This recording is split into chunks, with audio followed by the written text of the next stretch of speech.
Call of Duty Ghosts was fondly remembered as one of the most disappointing CoD titles to date when it came out. While today, a lot of fans look back on it as a more mediocre or even an underrated Call of Duty title, you can't deny the fact that the game was widely hated among fans when it first came out.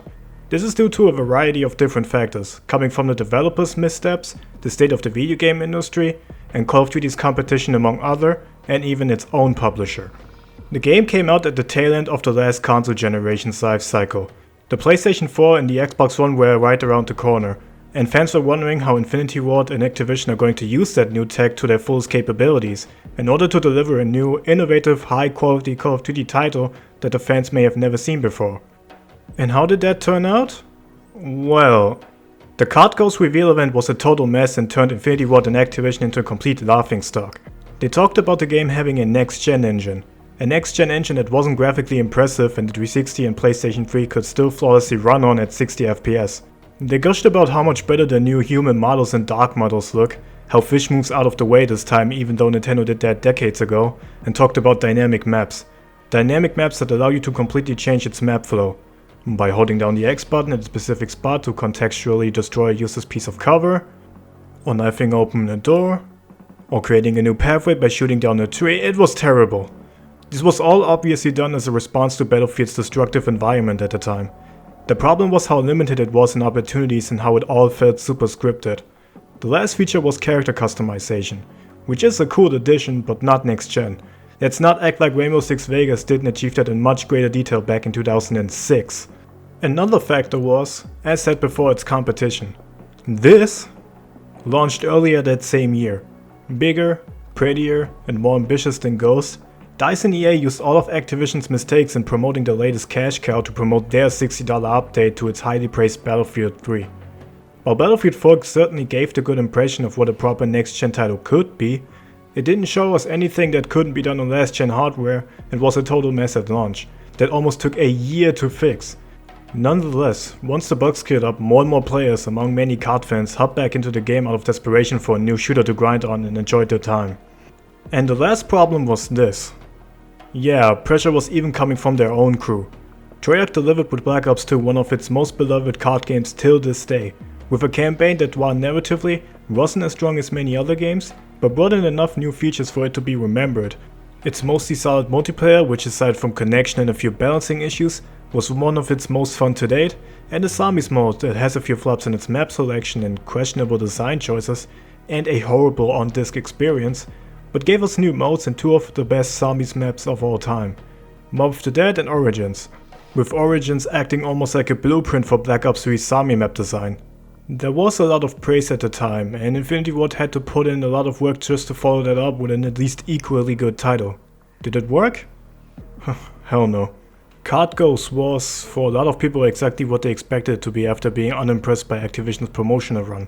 For many blind CoD fanboys back then, it was the game that ultimately opened their eyes again and made them give up on the franchise completely.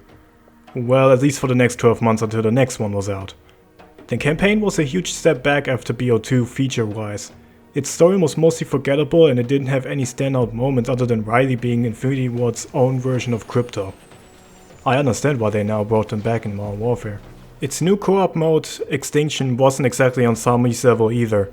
In fact, it was rather disappointing, at least on launch. Now, multiplayer, what a mess. Graphically it was better looking than BO2, but that doesn't mean it's more satisfying to look at. The game was very grey compared to the colorful diversity of its predecessor, the game had huge balancing problems, you died way too fast and its map did away with Treyarch's simple 3-lane design to feature a convoluted 7-lane design that has no real flow to it, including on-launch heavy hitters like Stonehaven, Siege, notice how this map kind of looks like the Bulldog, and my personal favorite, Stormfront. A map that is so great that you won't even see where you're being sniped from. What is it with all terrible maps starting with an S, by the way? All of it culminated into a game that mostly consists of looking for camping enemies that are way too hard to spot thanks to its lifeless art design, all equipped with IEDs that are near impossible to avoid, and M27 light machine guns with thermal sights on it. All of it sounds awfully familiar, right? There were a few cool additions, however.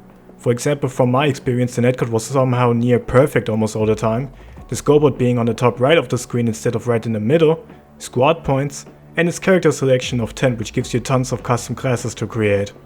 Despite all that, Ghosts was unsatisfying to play for many, resulting in most players to go back to Black Ops 2, which Treyarch even noticed by releasing DLC packs after its original life cycle, unseen before.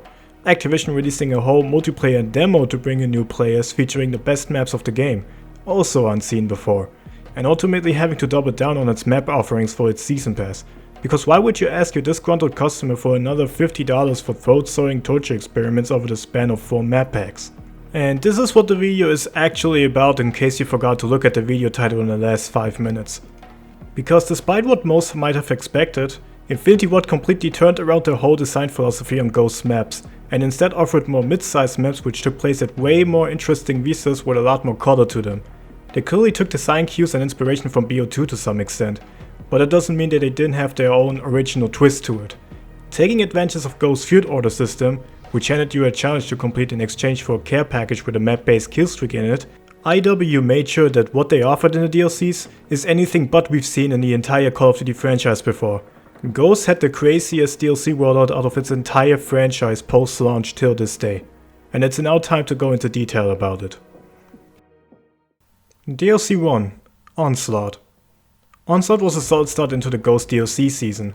It consists of 4 different multiplayer maps and 1 extinction map, and 1, or technically 2 new weapons. The 4 maps were Fog, Bayview, Containment and Ignition. Containment is the least interesting out of them all, but that doesn't mean it's a bad map. It takes place in Mexico and is a close to mid-range map. Its own special killstreak was a mortar strike that destroys the bridge in the middle of the map.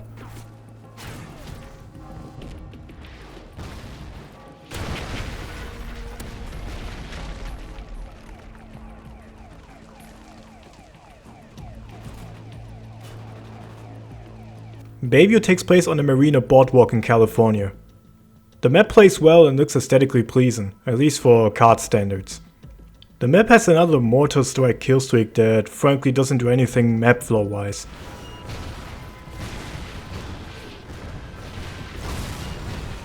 It has a trolley you can ride in. 10 out of 10. Ignition is a remake of the fan favorite Scrapyard from Modern Warfare 2. Not much to say, we know Scrapyard. The map's field order is the F1 test fire, which burns down anyone walking under it.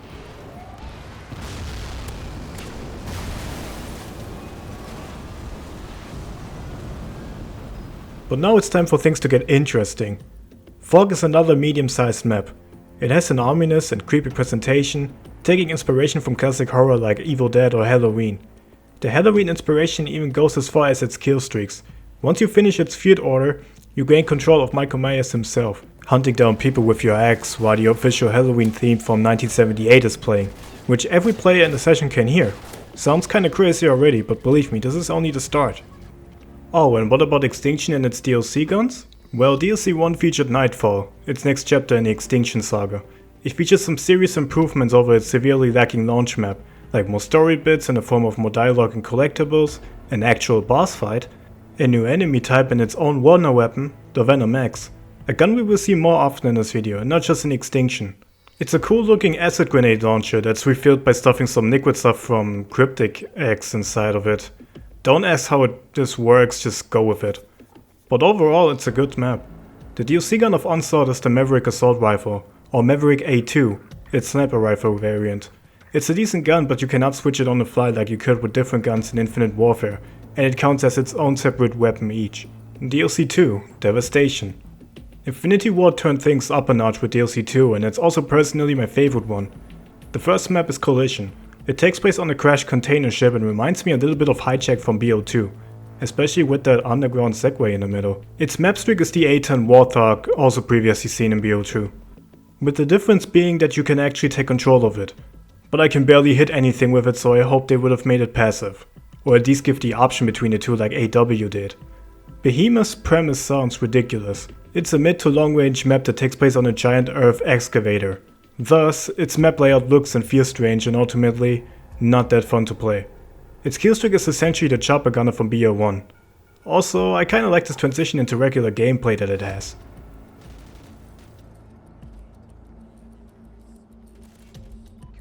Unearthed goes back into that crazy territory again. It's a remake of MW3's Dome, because you haven't done that before, right? And takes place at a meteor excavation site. The map looks pretty nice and it has two cool little secrets. The Seeker Cryptids and the Venom X again. The former is a field order that calls in 3 Seeker aliens that run around the map looking for enemies to blow up in front of.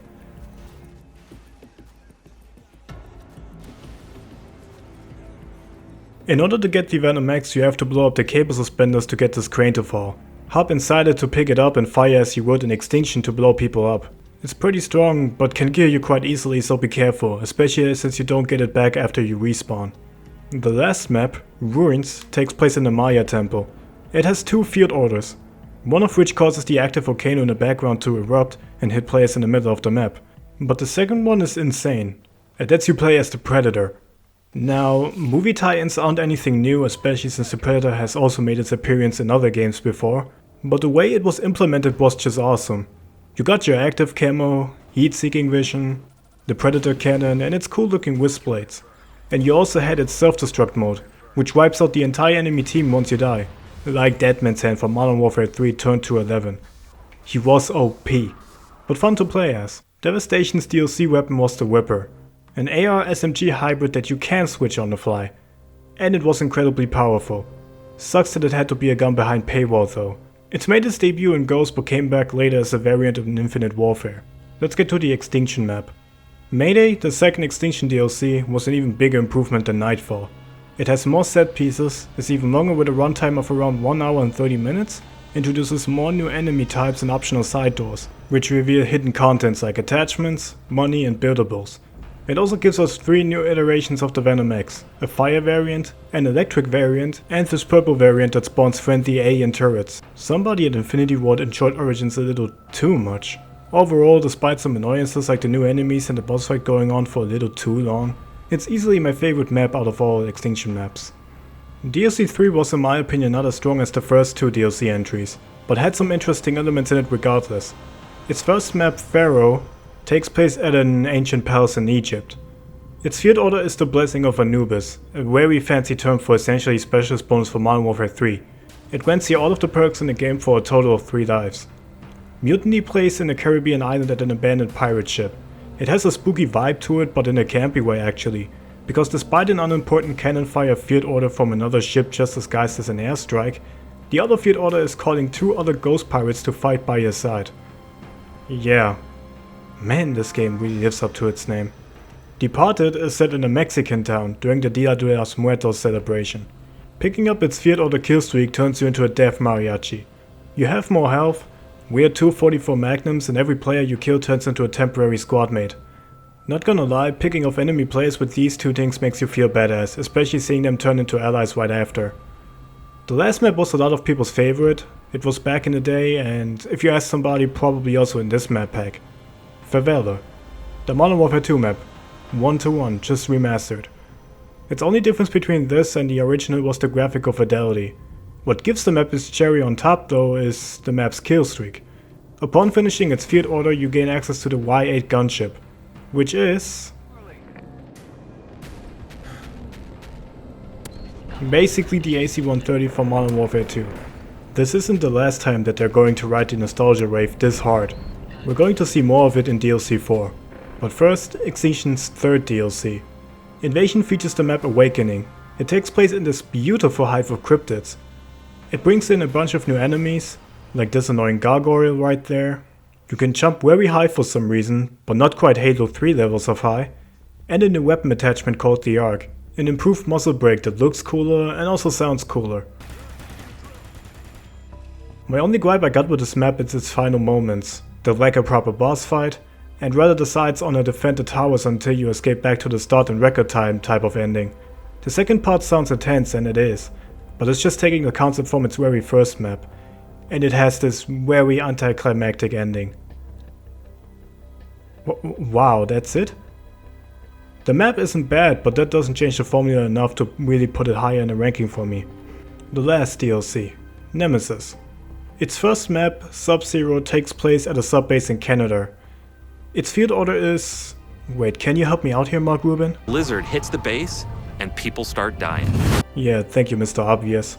You call in the Beast, which causes a blizzard and these snowy monster things to pop out and eat everyone in their way. Pretty weird. Gold Rush plays at a mining facility. And they went all out because there's a minecart you can ride that goes through the entire map. There's this bridge in the middle that constantly lowers and raises itself, which is cool. The field order is a pack of wolves that you can call in. Essentially 5 guard dogs, reskinned, that run around the map hunting everybody. Interesting idea, but it honestly wasn't a lot of work put in there. Dynasty is this mid-sized map at a Chinese market. Aesthetically it looks pretty good, but the map streak is definitely its highlight. It features the FYL-21 airstrike, which is basically this.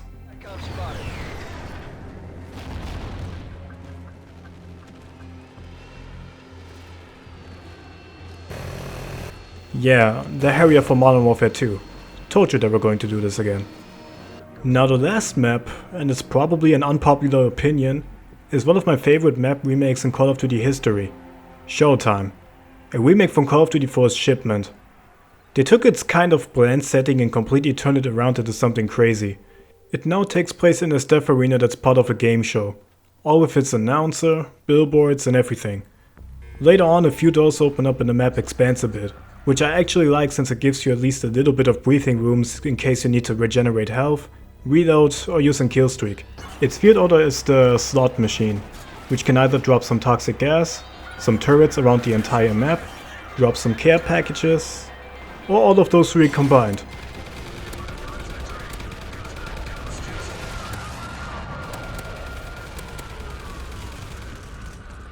If you're really lucky though, you can also get a chem strike.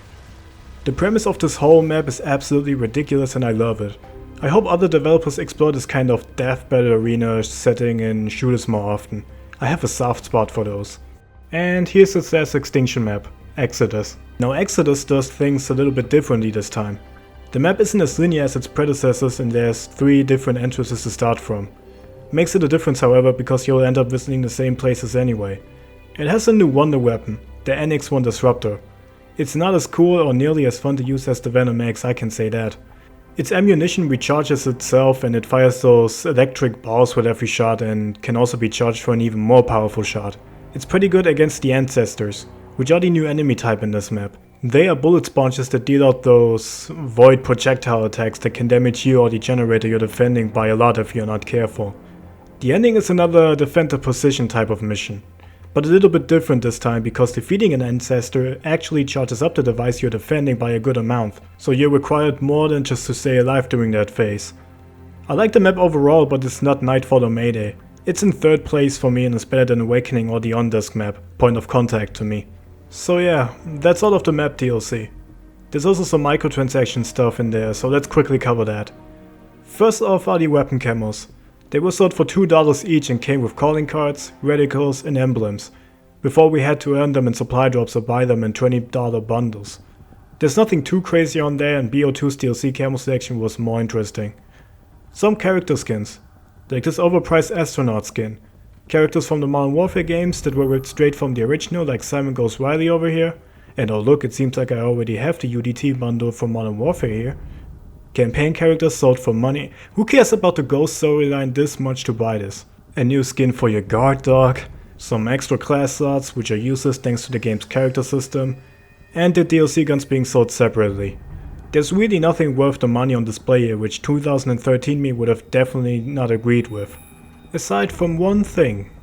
The announcer voice packs. They introduced a new type of DLC, one that completely changes your announcer inside of multiplayer. They had Ronald Lee Ermey, drill instructor and also famously known from Full Metal Jacket. Well done! You remind me of a younger, uglier me! And Snoop Dogg. Yo, what it do? It's your boy Big Snoop D-O double G. You ready to play this game like a real G? Well, let me holler at you while you dominate your homies. This was amazing. It's the most ridiculous piece of microtransaction ever released probably, and was both praised and criticized for it. But I love it. Gosh, that SATCOM. SATCOM uplink enabled. Chill, boy. Guard dog ready. Bow wow. Care package waiting for your mark. Man, hurry up. Let's not make me repeat myself. Behind, just be chill. Listen up, G. Your sentry gun is ready. Juggernaut maniac ready for delivery. Go wild. Hero scout waiting for your mark. Quit wasting time. Care package ready for direction. Tag up the spot. They tried to bring back that same magic in Infinite Warfare by giving us more voice announcers like the voice actor for Simon Goes Riley and Method Man from the Wu-Tang Clan. And nothing against Method Man, but he doesn't come close to Snoop. He's a lot more entertaining. Now, are those DLCs worth buying now in 2020? Not really. They're all overpriced, $50 for all map packs combined. And while the field orders are fun to use, they don't bring back the same feeling and power fantasy when using them for the first time, online in a session against other players. And don't even bother trying to find lobbies for the DLC maps. That's what you get for paywalling them. Glad they learned the lesson only 6 years later. With bots you try them out once and get bored with it. It's similar with Extinction. Extinction prides itself in replayability with its leveling unlocks, its upgrades that can be bought through earnable, not real money currency, and its relic system which cranks up the difficulty for more XP in various ways. All of that isn't as exciting and doesn't really work when you got nobody to play this mode with. Because who cares about Ghosts in 2020? All I wanted to do with this video is cover an interesting era of post-launch content which I feel like was overlooked over the years. I would love for Infinity Ward to go into this direction for their seasonal content at one point again.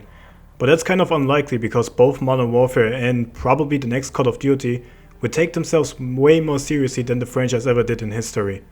There's just no space for this kind of stuff here. But then again, if you think about it, they probably went into this crazy direction more out of desperation. Because Black Ops 2 always had a higher player count and was more popular. And they tried anything to get some players back. Sucks that this game had to flop so hard. Thank you for making it to the end of the video. If you played Ghost and its DLC, what do you think about it? And do you think they should bring back the field order system in the future Call of Duty in order to create more of those creative maps and killstreaks? Again, I would love to see them do that, but that's probably a thing in the past now thanks to the game's lack of popularity. Leave a like if you enjoyed the video.